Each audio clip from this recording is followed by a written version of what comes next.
Pilipinas, magandang araw po sa inyo. Makasaysayang araw po ngayon dahil ngayon po na-impeach si Sara Duterte dyan sa House of Representatives at nandiyan na po ngayon sa Senado itong articles of impeachment at ang susunod dyan, trial na po at conviction ni Sara Duterte para matanggal na ito bilang Vice Presidente at hindi na makatakbo sa kahit na anumang pong posisyon sa gobyerno. Ito ay bilang kaparusahan sa kanyang mga ginawa sa pagwawaldas ng confidential funds at iba pang pondo ng Department of Education at ganoon po ng Office of the Vice President. Dahil sa nangyari ngayong araw, galit na galit ang mga DDS kay PBBM at kay Sandro Marcos kasi si Sandro Marcos, napakabait ni Sandro Marcos, di ba? Dati sinusuyo niya rin si Sara Duterte nung buo pa itong unit team. Napaka-respectful, napaka-magalang ni Sandro Marcos dito kay Sara Duterte. Pero syempre, anak ka ng presidente na nilalait-lait ni Sara. Syempre, napuno din niya si Sandro Marcos. Hindi man pwede yan. Ang daming bintang kay PBBM, ang daming masasakit na salita, ang daming mura, pagbabantaan at chuchugiin, etc. etc. Kahit sino ba namang anak, hindi matutuwa sa ginagawang yan ni Sara Duterte. Ayan, gumante. Actually, hindi ganti ito Dapat gawin talaga Yung fourth impeachment complaint, ito yung controversial na fourth impeachment complaint na isa rin sa naging dahilan ng pagkaantala ng impeachment ni Sara Duterte dahil hinihintay ni Reginald Velasco ito kay kaapat na complaint. Nanguna dito si Sandro Marcos, kaya gigil na gigil sila kay Sandro at kay PBBM. Yan na naman sila sa like father, like son daw, etc. etc. Sasabihin na naman yan, yung tatay magnanakaw, yung anak magnanakaw, pati si Sandro Marcos magnanakaw na rin. Yan na naman yung kanilang narrative dyan. Galit na galit kayo kay PBBM, hindi nyo ba alam na sinasabi nga ni PBBM, ayaw niya ng impeachment na yan. Diba? Sabi pa nga ng Makabayan Black House of Representative members sila Brosas, sila Franz Castro, stumbling block si PBBM kung bakit na-delay ang impeachment na yan. Tapos ngayon, na umusad dyan, kasalanan din ni PBBM. Kasalanan ngayon ni Sandro Marcos. 200 plus naman babatas ka-coffee ang bumoto na pabor na ma-impeach si Sara. Itong 200 plus na yan, representative yan. Kinatawan yan ng mga constituents nila sa mga distrito nila. Ibig sabihin, yan ang sinasabi ng taong bayan. Consistent yan sa resulta ng mga survey gaya ng SWS, consistent yan sa mga kilos protesta sa mga rally na gusto talagang ma-impeach itong si Sara dahil winaldas ang pera ng taong bayan. Naku po, sige, basahin natin ka-coffee. Ito halimbawa, headline ng Politico.com, itong balita na to. Kahit tutol si PBBM, Sandro Marcos leads more than 200 lawmakers to impeach Sara Duterte. Wala nang takot-takot dyan. Number 1, nakita ninyo yung listahan ng mga pumirma? Unang-una si Sandro Marcos. Sa mga ganyang sitwasyon, syempre nagkakahiyaan yan Yung mga, actually hindi nagkakahiyaan. May mga doubts yan, ka-coffee. Yung mga mambabatas, baka mapag-initan sila, etc. Baka hindi sila iboto ng Iglesia ni Cristo. Baka magalit sa kanila, mga Duterte supporters, and eventually hindi sila iboto. Syempre yan yung mga kinukonsider nila. Kaya hindi sila pumipirma dun sa endorsement ng impeachment ni Sara Duterte. Pero si Sandro Marcos ang number 1 at panghuli naman si House Speaker Martin Romualdez. Presidential son in Ilocos Norte Representative Sandro Marcos led over 200 lawmakers in filing an impeachment complaint against Vice President Sara Duterte. Napuno to si Sandro Mabait tong si Sandro. Actually, na-meet na natin yan ka-coffee. Sa aura niya, mabait ka-coffee. Pero syempre, napuno na yan sa pinagagawa ni Inday dyan. Biruin mo, i-impeach yung Vice Presidente, bibihira ang impeachment. Bibihira mangyari ang impeachment. Yan kay Gloria, yan kay Corona, pero bibihira mangyari yan. Pero ito nangyari. Kagagawan din niya ng mga DDS, kagagawan din niya ng mga Duterte supporters, kayo din may kasalanan yan. And yung kampo mismo ni Digong. Dahil grabe kayo manlait sa gobyerno Grabe kayo manlait kay PBBM, tawagin nyo ba namang weak leader? Sabi pa ni Bato, leaderless. Wala daw po nagpapatakbo sa bansa. Yung weak leader ninyo, magpapa-impeach sa inyo. Yan ang karma. Tingnan ninyo. Darating din sa sitwasyon na yan. This was revealed by an insider after House Secretary General Reginald Velasco confirmed that a fourth impeachment complaint with more than enough endorsement to proceed would be filed this afternoon. Ayun na nga, nangyari na nga ka-coffee na na-file na po yung impeachment complaint na yan. At naipasa na po yan dyan sa Senado. Galit na galit ka-coffee ang kampo ng DDS. Galit na galit itong si Pulok, itong magkapatid, galit na galit sila dyan sa nangyaring yan. The House of Representatives impeached Vice President Sara Duterte on Wednesday, February 5, after securing 153 signatures, more than one-third of its members, advancing the impeachment process to the Senate for trial according to Bilyonaryo News Channel. Pero may mga mukhang hindi tugma ka-coffee itong numbers na ito. Tingnan natin ka-coffee.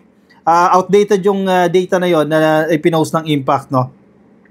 Ito, kung nakikita ninyo yan, for sure nakita nyo na sa newsfeed yan ka-coffee, nagsisirculate po online itong mga congressman, mga congresswoman na lumagda dyan sa impeachment, endorsement po ng impeachment ni Sara Duterte. Imagine mo ha, mahigit 200 na kongresistang pumirma para sa impeachment ni VP Sara. Napakarami na gusto na talagang matanggal itong si Sara Duterte.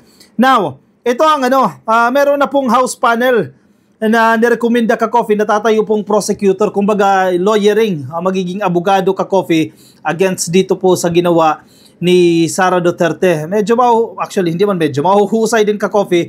1, 2, 3, actually 4 lang yung kilala ko dito na very confident tayo na magagaling, no? Yung iba hindi ko kilala pero baka mahuhusay din, hindi lang tayo familiar sa kanilang kakayahan, no? Meet the impeachment prosecutors. Ito na po yung mga tatayong prosecutor, no? At the upcoming Senate trial, these 11 members of the House of Representatives will serve as prosecutors, presenting the case for the impeachment of Vice President Sara Duterte. During the plenary session on Wednesday, the House endorsed and approved the following members to serve as prosecutors in the trial. Ito ka-coffee yung mag-aabogado, di ba? Kasi hindi naman korte yan eh. Yung impeachment, ang kaibahan niya, hindi siya yung typical na nasa korte, no, na may abogado yung nirereklamo at may abogado yung nagrereklamo. Pagdating naman po sa impeachment, mga prosecutors ka-coffee, mula po sa House of Representatives. Ito na nga po yun, yung pinangalanan na 2, 4, 6, 8, 10, 11 po sila. At ang tatayo pong mga judge o maghuhukom ay ang mga senador. Sa susunod na video natin, i-discuss natin yung ka-coffee, yung ilan pa po sa mga administrative matters at ilan pa po sa mga procedures kung paano tumatakbo yung impeachment na yan. Sino po yung tatayo mga prosecutors? Ito, for sure, kilala nyo ka-coffee ang ilan sa mga ito, no? Ito, number 1, babae. Si Representative Jervil Luistro ng Batangas ng 2nd District. Si Congresswoman Luistro, napakahusay nito ka-coffee, no? Si Representative Romeo Acop ng Antipolo. Si Representative Ramon Gutierrez ng One Rider Party List. Ito, napakahusay rin ito ka-coffee, no? Bagamat medyo bata-bata ito as compared to other members of the prosecutor team, mahusay itong abogado na to na si Representative Ramon Gutierrez. Si Representative Joel Chua, mahusay din ito ka-coffee ng Maynila, no? Representative Raul Bungalon, ito, ako Bicol, nakita rin natin ito kung paano din ito makipagdebate, may ibubuga rin ito. Si Representative Loreto Acharon ng General Santos, Lone District po ng Jensan, hindi na tayo masyadong familiar sa kanya, no? Ng 4-piece party list, si Representative Marcelino Libanan, si Representative Arnan Panaliga ng Oriental Mindoro, si Representative Isabel Zamora ng San Juan, si Representative Lawrence Defensor ng Iloilo, at si Representative Jonathan Flores ng Bukidnon, 2nd District.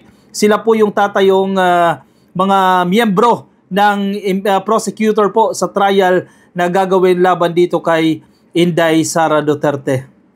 Naku po, ano kayang gagawin na susunod na move yan ng mga DDS? Malamang sa malamang kikilos siyang mga yan eh. Actually, surprise sila. Actually, tayo din, na-surprise tayo.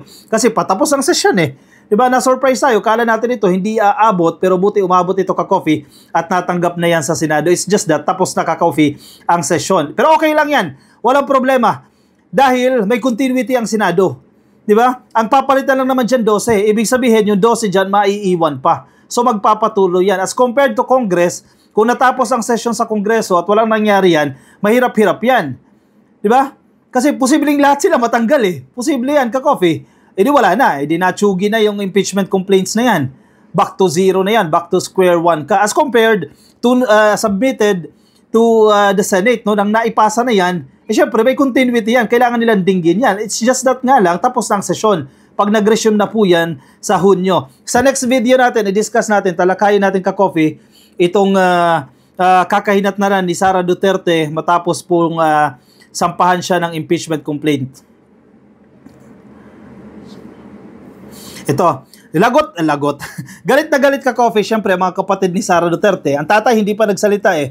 Ewan ko kung as of this time eh, meron ng statement si Digong pero wala pa tayo nakikita, no? Ang latest ay ito pong statement na nakuha natin mula sa kanyang mga kapatid. Sabi sa politico.com, lagot! Baste, pulong, post ominous warnings after Sara Duterte's impeachment. Nagbabantayan. Big sabihin eh, something bad is going to happen. Something will happen. Masama daw po yan. Nako, ano yan? Takbo sila sa EDSA. O kailangan nila makuha ulit ang suporta ng Iglesia ni Cristo para umabot po sa milyon na naman yung magkikilos protesta. Kasi yan lang magpaparami. Yung mga followers ng Iglesia. Kasi kung mga DDS followers lang, imposibleng maaabot nila yung 1 million o 2 million counts, no, na pupunta ng lansangan. The brothers of Vice President Sara Duterte have issued ominous warnings directed at President Ferdinand Marcos Jr.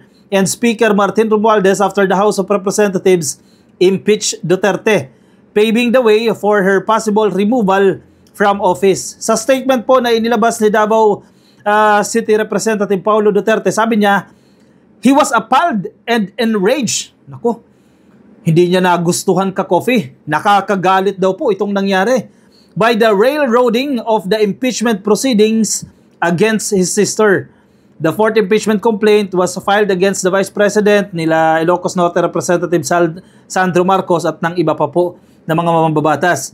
Sabi pa niya, ito na, siyempre maninisin na yan, galit na galit eh. This administration is treading on dangerous ground. If they were unfazed by over 1 million rallying supporters of the Iglesia ni Cristo, then they are blindly marching toward an even greater storm, one that could shake the very foundation of their rule. Nananakot Sabi niya, yayariin kayo ka-coffee kung mataas na yan o kung mabigat na yung kilos protesta na ginawa ng Iglesia ni Cristo, mas malakas pa yung mangyayari at babalik sa inyo yan. Paulo said that Marcos administration is gravely mistaken. Gravely mistaken. Nagkakamali ang Marcos administration for believing that the Vice President's impeachment would have no dangerous consequences. Ang tapang no? Akala mo walang mangyayari. Masama ang mangyayari. Davao City Mayor Sebastian Duterte, nagsalita din po siya. Sabi niya, straightforward ito, and I quote, "Cornered animals become aggressive. Martin Romualdez, Bongbong Marcos." Ayun. Mga hayop daw po. Mga hayop daw po. Ang term niya, cornered animals. Na si Martin Romualdez at si Bongbong Marcos, sabi niya sa kanyang post. Eh di ba? Ayaw nga ni PBBM ma-impeach yan eh. Tapos ngayon, kasalanan ni PBBM. Nung hindi umuusad yung impeachment, kasalanan ni PBBM. Ngayon na umusad, kasalanan ni PBBM. Lahat na lang yung kasalanan ni PBBM. Galit na galit ito mga to eh. Kasi nasa Senado na ka-coffee. It's just that, naka-session break nga lang. O yan Ayan ang mga papeles, sandamakmak na papeles na nasa Senado na po yan. I expect natin ka-coffee. Marami pa po ang maglalabasan dyan na galit sa administrasyon na ito. Karma is real. Diba? Ginawa ninyo sa administrasyon. Bangag si PBBM. Leaderless itong administrasyon na ito. Weak itong administrasyon na ito. Tingnan ninyo, yung itinuturing yung weak na presidente, anong nangyari sa inyo? Nakalampag kayo. Bumalik sa inyo yan.